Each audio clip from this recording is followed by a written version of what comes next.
दोस्तों, कैसे हो आप। तो दोस्तों आज हम यहाँ देखने जा रहे हैं एरेज इन सी। तो दोस्तों आज हम एरेज ये टॉपिक पढ़ने वाले हैं। हमेशा मराठी लैंग्वेज में वीडियो बनाती हूँ, लेकिन आज कुछ कमेंट्स आए कि आप ये जो एरेज का टॉपिक है वो हमें हिंदी में बताइए।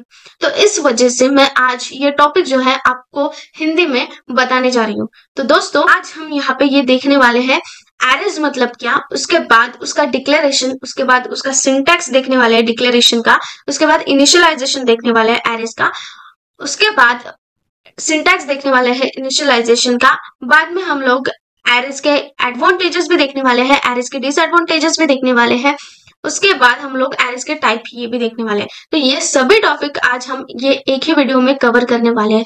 तो दोस्तों आखिरी तक वीडियो जरूर देखिए। अभी हम देखेंगे कि व्हाई वी नीड एरे, हमें एरे की क्या जरूरत पड़ी है जो हम लोग एरे को सीख रहे हैं आज।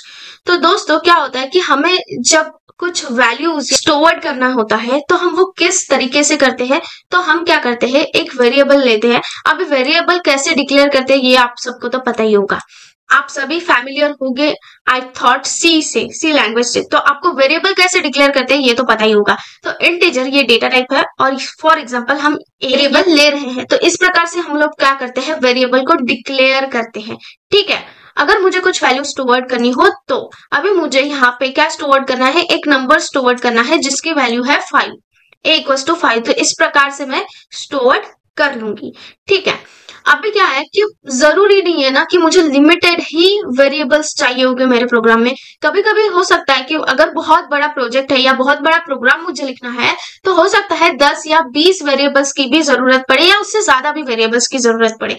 तो क्या होगा, अगर मुझे 10 वेरिएबल्स या 20 वेरिएबल्स की जरूरत है, लिखूंगी इंटीजर a=5, इंटीजर b=6। ठीक है, तो इस प्रकार से मुझे 20 वेरिएबल्स तक के यहाँ पे डिक्लेयर करने होंगे एक एक करके, राइट, क्योंकि मुझे वैल्यू स्टोर करना है। इसलिए अगर ये तो ठीक है हम 20 तक कर भी ले, लेकिन अगर क्या हो कि मुझे अगर 100 वेरिएबल्स या फिर 100 से ज्यादा कंटेंट्स या कुछ वैल्यू स्टोर करने हो तो वहां पर क्या होगा, वहां पर बहुत प्रॉब्लम या कॉम्प्लेक्सिटी आएगी। अगर 100 भी या फिर 1000 मुझे क्या करना होगा, वैल्यू स्टोर करने हैं, क्या करना पड़ेगा, मुझे 1000 वेरिएबल लिखने की जरूरत होगी। तो क्या ये पॉसिबल है? तो इस वजह से क्या होगा कि अगर हम वेरिएबल के हिसाब से देखेंगे तो 1000 लाइन तक मुझे सिर्फ वेरिएबल से डिक्लेयर करना पड़ेगा। क्या ये पॉसिबल है रियल लाइफ में? इससे क्या होगा कि लाइंस ऑफ कोड तो बढ़ेगी ही, अपने प्रोग्राम की कॉम्प्लेक्सिटी भी बढ़ेगी। तो इस वजह से कि अगर हमें कुछ जरूरत है कि नंबर ऑफ वैल्यूज हमें कुछ स्टोर करना है एक ही पैटर्न के, तो उसके लिए कंसेप्ट क्या आता है, एरे आता है। तो एरे क्या करता है, देखिए अभी फॉर एग्जाम्पल ये मेमोरी है और इसमें हमने कितने ब्लॉक किए हैं, 5 ब्लॉक किए हैं। एरे का नेम एक ही रहता है और उसमें क्या करते हैं, हम 5 variables at a time store कर सकते हैं। ठीक है, तो इस प्रकार से हमें जब भी कुछ एलिमेंट स्टोर करने हो तो वो हमारे लिए क्या हो जाता है, बहुत ही इजी हो जाता है स्टोर करना। ठीक है, तो आगे हम देखेंगे अभी एरेज की डेफिनेशन क्या है एक्चुअल में वो देखेंगे। So array is defined as the collection of similar type of data items having same name stored at a continuous memory location. अभी हम एरे को कैसे डिफाइन करेंगे, एरे में क्या होता है कि सेम टाइप ऑफ डेटा हम लोग स्टोर कर सकते हैं with in a single name, एक ही नेम के अंडर।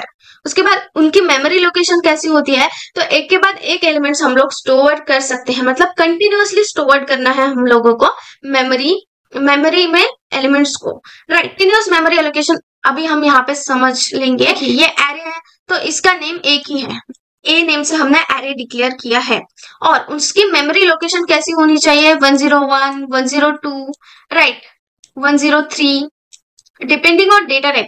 अगर डेटा टाइप कैरेक्टर है तो वो 1 बाइट ही लेगा, अगर डेटा टाइप इंटीजर है तो वो 2 बाइट लेगा, राइट। कितने साइज वो एलिमेंट अलोकेट करेगा वो डिपेंड करता है डेटा टाइप के बेस पे और कौन सा डेटा टाइप यूज करते हैं वो, और कंपाइलर के बेस पे हम कौन सा कंपाइलर यूज कर रहे हैं वो। तो ये डेफिनेशन हो गई एरे की। उसके बाद हम क्या देखेंगे कि array are derived data types in a C programming which can store primitive data type such as integer, character, double etcetera. अभी एरे क्या है? एक डिराइव्ड डेटा टाइप। दो टाइप्स के डेटा टाइप होते हैं, primitive data type and derived data type. तो array क्या है? डिराइव्ड डेटा टाइप है सी प्रोग्रामिंग में का, और जिसमें हम प्रिमिटिव डेटा टाइप को स्टोर कर सकते हैं। अभी प्रिमिटिव डेटा टाइप कौन कौन से है? तो इंटीजर है, फ्लोट है, कैरेक्टर है, डबल है, ये सभी प्रिमिटिव डेटा टाइप्स है।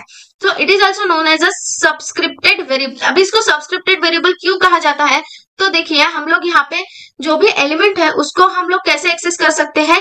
ये इंडेक्स के बेस पर, इसे हम इंडेक्स कहते हैं। ए ऑफ 0 ये क्या है? इंडेक्स है। इसी की वजह से हम इसको सबस्क्रिप्टेड वेरिएबल भी कहते हैं। Each element of an array is of same data type and carries the same size. अभी यहाँ पर क्या कहा गया है कि एरे का जो कि डेटा टाइप है, एरे का जो डेटा टाइप होता है वो सेम ही डेटा टाइप के एलिमेंट हम लोग स्टोर कर सकते हैं। डिफरेंट टाइप के डेटा टाइप हम लोग स्टोर नहीं कर सकते। फॉर एग्जांपल हमने एरे एलिमेंट्स का लिया है, 50 एलिमेंट्स का एरे लिया है, और क्या स्टोर कर रहे हैं हम लोग? इंटीजर को स्टोर करना है हम लोगों को। अभी क्या होता है कि यहाँ पे देखो ये 50 भी एलिमेंट की कौन से टाइप के होने चाहिए? ये इंटीजर टाइप के ही होने चाहिए। अगर हम लोगों को इसमें से 25 एलिमेंट्स कैरेक्टर के स्टोर करने और 25 एलिमेंट्स इंटीजर के स्टोर करने हैं, तो इस प्रकार का डेटा हम लोग, मतलब डिफरेंट टाइप ऑफ डेटा हम लोग, हेट्रोजीनियस डेटा हम लोग एरे में स्टोर नहीं कर सकते। हम लोग सिर्फ होमोजीनियस डेटा स्टोर कर सकते हैं। होमोजीनियस डेटा मतलब क्या? तो same type of data, right. और उसकी साइज भी क्या होगी? सेम ही होगी, ठीक है। अगर कैरेक्टर होगा तो वो 1 बाइट लेगा, अगर इंटीजर होगा तो 2 बाइट लेगा, और अगर कंपाइलर डिफरेंट होगा तो कभी कभी 4 बाइट भी इंटीजर एलोकेट कर सकता है, ठीक है।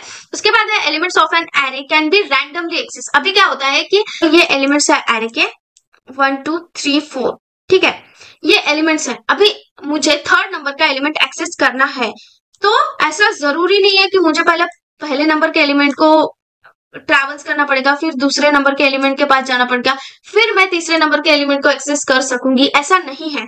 अपने पास क्या है? ये सबस्क्रिप्ट है, ये इंडेक्स है ना, तो ये इंडेक्स के बेस पे अपन क्या कर सकते हैं? ये इंडेक्स के बेस पे अपन रैंडमली एक्सेस कर सकते हैं एरे को, ठीक है। उसके बाद आता है डिक्लेरेशन ऑफ एन एरे। तो हम एरे को किस प्रकार डिक्लेयर कर सकते हैं? तो सबसे पहले उसका सिंटैक्स देखेंगे। अगर सिंटैक्स प्रॉपर नहीं रहा दोस्तों तो प्रोग्राम में एरर जरूर दिखाता है। तो क्या है कि जब भी हम एरे डिक्लेयर करेंगे तब सिंटैक्स हमारा एक्यूरेट ही होना। सबसे पहले हम लोग डेटा टाइप लिखेंगे कि कौन से डेटा टाइप का हमको एरे क्रिएट करना है। फॉर एग्जांपल मुझे कैरेक्टर का एरे चाहिए, ठीक है, तो हमने डेटा टाइप डिफाइन कर लिया। उसके बाद हम लिखेंगे एरे नेम, जो कि आइडेंटिफायर होना चाहिए, या एरे नेम डिक्लेयर करने के कुछ नियम है, कुछ रूल्स है, वो रूल्स फॉलो करके ही हमें एरे का नेम लिखना है, ठीक है। तो एरे का नेम मैं लिखूंगी ए बी, ठीक है, ऐसे एरे का नेम लिख लिया।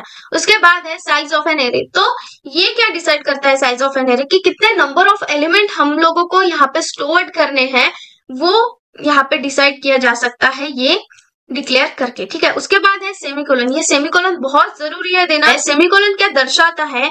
कि यहाँ पे हमारा जो स्टेटमेंट है वो पूरी तरह से कंप्लीट हो गया है।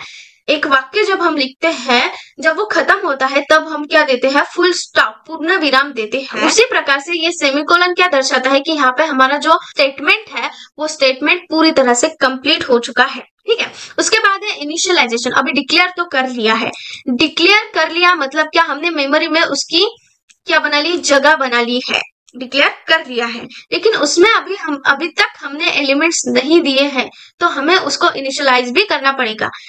इनिशियलाइज किस प्रकार से करेंगे? तो उसके भी 2 प्रकार है कि किस 2 प्रकार से हम इनिशियलाइज कर सकते हैं। तो सबसे पहले सिंटैक्स ऐसा है कि डेटा टाइप लिखो, उसके बाद एरे नेम लिखो, उसके बाद साइज दो, और साइज हमेशा स्क्वायर ब्रैकेट में देनी है, ठीक है। अगर इनिशियलाइज करना है यहाँ पे तो इक्वल्स टू का साइन जरूरी है। उसके बाद कर्ली ब्रेसेस में जो कुछ भी हमें एलिमेंट्स देने हैं वो हम दे सकते हैं। उसके बाद हमें सेमीकोलन देना है, ठीक है, ये बहुत जरूरी है। उसके बाद यहाँ पे एग्जांपल दिया है, देखो, integer a of 5 equals to 5 7 3 2 8, ये एलिमेंट्स है और सेमीकोलन। इस प्रकार से हम लोग इनिशियलाइज कर सकते हैं। ये क्या हुआ? डिक्लेरेशन भी इसी में हुआ और इनिशियलाइजेशन भी इसी में हुआ, ठीक है। बट अगर हमें डिक्लेरेशन और इनिशियलाइजेशन एक ही जगह पे नहीं करना है, ये पहला वाला मेथड तो हम लोगों ने देख लिया है। अभी अगर मुझे एक ही जगह पे इनिशियलाइज और डिक्लेयर नहीं करना है तो हमारे पास थर्ड भी है, जिसमें हम क्या करते हैं? पहले डिक्लेयर करते हैं कोई भी एलिमेंट, ठीक है। हमने एरे डिक्लेयर कर दिया है, उसके बाद उसके ये जो सबस्क्रिप्ट है, उसका जो इंडेक्स है, उसके हिसाब से हम लोग क्या करते हैं, इसको इनिशियलाइज करते हैं। और ये क्या हुआ, उसका इनिशियलाइजेशन। ठीक है, और हमेशा याद रखना कि एरे की जो शुरुआत है वो हमेशा 0th एलिमेंट से होती है। ठीक है, उसके बाद हम लोग देखेंगे कुछ एडवांटेजेस और डिसएडवांटेजेस। अगर कुछ कंसेप्ट आया है या कुछ इनोवेशन हुई है तो उसके प्रोस एंड कॉन्स भी होते ही हैं। तो पहले हम देखेंगे एडवांटेजेस। तो सबसे पहला एडवांटेजेस है कि कोड ऑप्टिमाइजेशन। कोड ऑप्टिमाइजेशन क्या मतलब, क्या कि हमारा जो कोड है, लेंदी कोड है, वो क्या हो गया है, अभी ऑप्टिमाइज हो गया है, मतलब कम हो गया है। नंबर ऑफ लाइंस का जो कोड है वो हमारा एरे का यूज करने की वजह से कम हुआ है।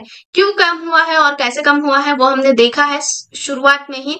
क्यों एरे नहीं होता तो हमें एक एक वेरिएबल को डिक्लेयर करना पड़ता, लेकिन अभी एरे है तो इसके वजह से हमारा जो कोड है वो क्या हो गया, कॉम्प्रेस हो गया, ऑप्टिमाइज हो गया। उसके बाद इजी ऑफ ट्रैवर्सिंग, मतलब कि हर एक एलिमेंट को ट्रैवर्स करना, उसको एक्सेस करना क्या हो गया है, इजी हो गया है, बहुत ही इजी हो गया है। इजी ऑफ सॉर्टिंग, मतलब क्या कि एरे के एलिमेंट जो है वो सॉर्ट करने को भी इजी हो गया है। और रैंडम एक्सेस, तो कोई भी एलिमेंट हम एरे में से कभी भी एक्सेस कर सकते हैं रैंडमली, राइट। और उसका डिसएडवांटेज ये है कि ये हमें फिक्स साइज है। एरे हमेशा फिक्स साइज होता है। कोई भी प्रोग्रामर ले लो, उसको लगा स्टार्टिंग में कि ये प्रोग्राम में 500 वेरिएबल स्टोर करने हैं या फिर 500 एटम्स हमें स्टोर करने हैं, एलिमेंट्स को स्टोर करने हैं। तो उसने क्या किया कि एरे को डिक्लेयर कर दिया 500। लेकिन जब वो प्रोग्राम रन हुआ या फिर जब वो जैसे जैसे प्रोग्राम करते गया तो उसमें से उसने सिर्फ 100 ही वेरिएबल्स को स्टोर किया, जो कि बाकी के 400 एलिमेंट्स थे वो ब्लॉक वैसे के वैसे ही खाली रह गए। तो इससे क्या हुआ, वेस्टेज ऑफ मेमोरी हुआ। मतलब जितने हमने डिक्लेयर किए थे एलिमेंट्स उतना हमने यूज ही नहीं किया, तो उससे क्या हुआ, मेमोरी का वेस्टेज हुआ, राइट। तो इस प्रकार से ये जो फिक्स साइज है ये एक डिसएडवांटेज होता है एरे का।